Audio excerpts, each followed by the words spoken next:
Bismillahirrahmanirrahim. Alhamdulillahi Rabbil Alamin wa salatu wa salamu ala Sayyidina wa Nabiyina Muhammad wa ala ahlihi tayyibin at-tahirin wa sahbihi al-muntajabin wa ala jami' al-anbiya illahi wal mursalin. Me emrin e Allahut, të gjithë mëshirshmet, mëshirëplotit. Falënderimet më të sinqerta janë vetëm për Allahun e madhëruar. Paqja dhe mëshira e Allahut qofshin mbi profetin Muhammad, familjen e tij të pastër, mbi shokët e tij të zgjedhur, dhe mbi të gjithë të dërguarit dhe profetët e Allahut xhaleshanhu. Të nderuar dëgjues dhe shikues, ju përshëndes me përshëndetjen e bukur islame. Assalamu alaikum wa rahmatullahi wa barakatuhu. Paqja, mëshira dhe begatit e Allahut qofshin mbi ju. Ndodhemi akoma në 10 ditëshin e parë të muajit Dhulhijja, ndër muajt më të përzgjedhur të Allahut xhaleshanhu, në muajin e haxhit, në muajin e kthimit të zemrës tek shtëpia e Zotit të gjithësisë, tek Meka, jemi në muajin që lutja pranohet, adhurimi shumë fishohet, dhe në këtë muaj njeriu afrohet më shumë me Zotin e gjithësisë se në çdo muaj tjetër. Për ditën e sotme të nderuar dëgjues dhe shikues, të doja të ndaja me ju temën veprat e mira që duhet të bëj besimtari musliman për ditën e nesërme, si dita më e madhe pas natës së Kadrit, që është dita e Arafatit.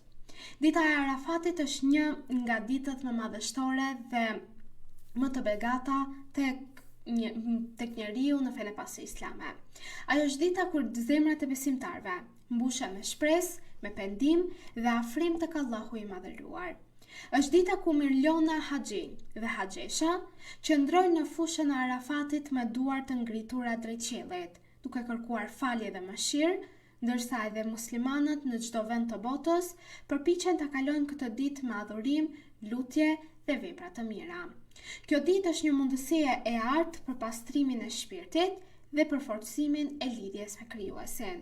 Allahu i madhëruar thot në Kur'anin e shenjtë: Bismillahirrahmanirrahim, dhe përkujtojeni Allahun në ditë të caktuara. Ajeti 203 i surës Bekare.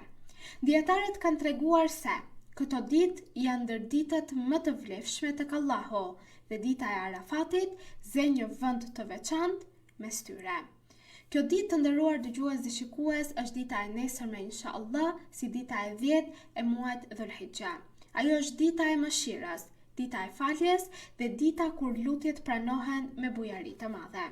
Prandaj, njeriu një ditë para se të hyjë dita e Arafatit, duhet të ketë parasysh disa gjëra përpara se përveç agjërimit të asaj dite, çfarë duhet të bëjë njeriu në këtë ditë kaq të begatë. Imam Jafar Sadiq pasha qoftë mbi të ka thënë: dita e Arafatit është dita e lutjes dhe e kërkimit të mëshirës. Luma ai që në këtë ditë e pastron zemrën dhe afrohet tek Allahu me sinqeritet. Një ndër veprat më të mira që besimtari duhet të bëjë në ditën e Arafatit është pendimi i sinqert. Njeriu shpesh rëndohet nga mëkatet dhe nga gjunahet, nga gabimet dhe nga pagujdesia ndaj Allahut.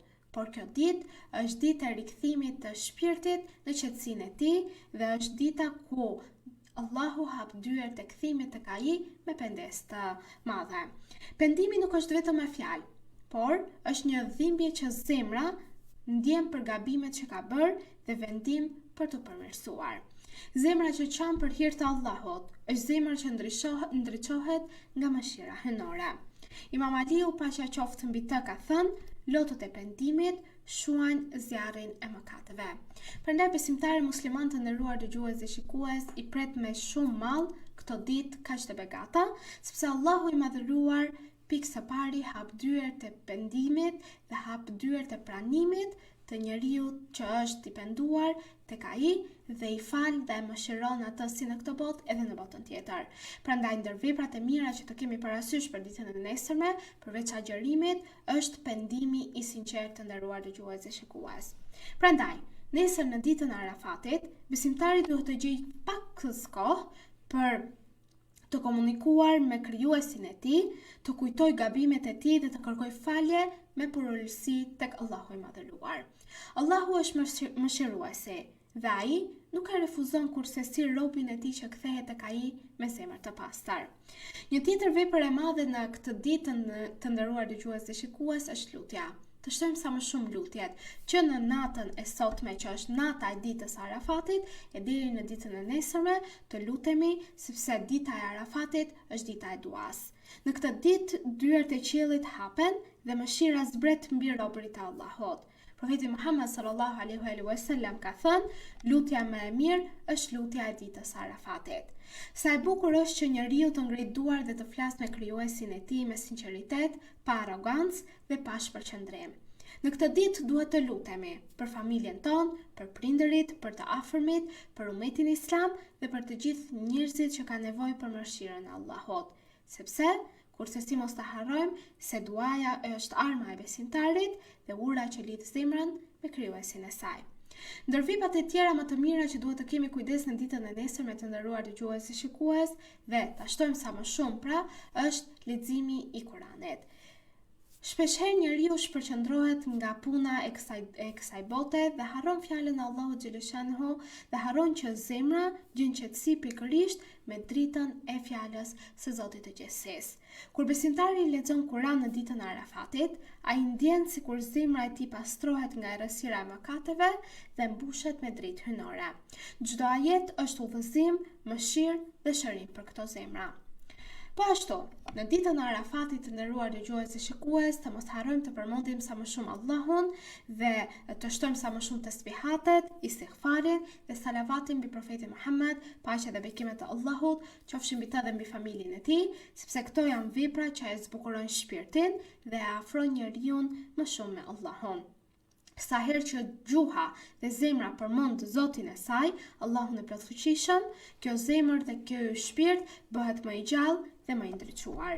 Prandaj, të nderuar dëgjues dhe shikues, dita e Arafatit është ditë shumë e madhe për të gjithë ne, sepse siç thotë Imam Bakiri, paqja qoftë mbi të, asgjë nuk e gjallëron zemrën më shumë se sa përmendja e Allahut.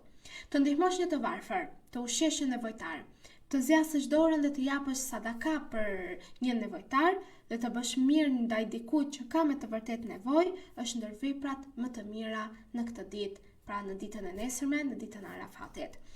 Ndoshta një buzëqeshje ndaj një njeriu të mërzitur apo një fjalë mirë mund të jetë shkak për mëshirën e Allahut mbi ne. Dhe Imam Aliu, paqja qoftë mbi të, ka thënë, bëj mirësi, sepse mirësia nuk humbet kurrë tek Allahu. Dita e Arafatit të nderuar dëgjues dhe shikues është momenti më i bukur dhe mos ta humbasim atë me kohën e kësaj bote dhe të afrohemi sa më shumë me njerëzit që duam në ditën e nesërme, të kërkojmë halallin e tyre, sidomos tek prindërit dhe të lutemi për ta që të kemë mëshirën dhe begatitë e Allahut në çdo moment të jetës së tyre. Allahu i madhëruar thot në Kur'anin e shenjtë, Bismillahirrahmanirrahim. Dhe Zoti yt ka urdhëruar që të mos adhuroni askënd tjetër përveç tij dhe të silleni mirë me prindërit. Ajeti 23 i surës Isra. Pra njeriu nuk duhet ta humbas këtë ditë me gjëra të kota, në përgojim, në zemërim apo në shpërqendrim të tepërt në këtë dynja. Dita e Arafatit është një mundësi e çmuar dhe ndoshta na vjen këtë vit dhe ne lutemi që edhe vitin e ardhshëm ta mirëpresim dhe këtë ditë kaq të madhe dhe inshallah Allahu na dhënë frymëzim dhe na dhënë më të mirat në adhurimin, në qetësi në shpirtin tonë dhe në reflektim ndaj veprave që kemi bërë. Imam Huseini ka lënë midis nesh të nderuar dëgjues dhe shikues një lutje aq madhështore në ditën e bukur të Arafatit dhe do ju thoja që ta lexojmë të gjithë së bashku dhe të drejtohemi Allahut xhaleshanhu me sinqeritet, duke u lutur atij dhe duke kthyer shpirtin dhe zemrën në qetësinë që ajo kërkon, sepse kjo zemër është krijuar vetëm që të përmendë Allahun dhe nëse humbet rrugën e drejtë, kjo zemër rëndohet nga gjunahet, nga gabimet dhe nga gjërat e kota të kësaj dynjaje.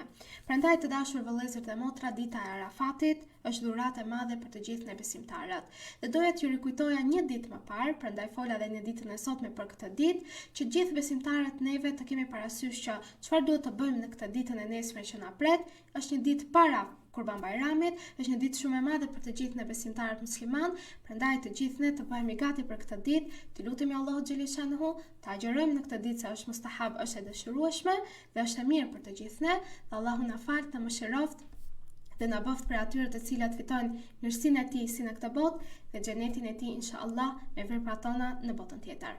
Në këtë momente të nderuar dëgjues dhe shikues, duke ju lënë në mbrojtjen dhe ndihmën e Allahut xhaleshanhu, ju përshëndes me përshëndetjen e bukur islame. Assalamu alaikum wa rahmatullahi wa barakatuhu. Paqja, mëshira dhe begatit e Allahut qofshin mbi ju.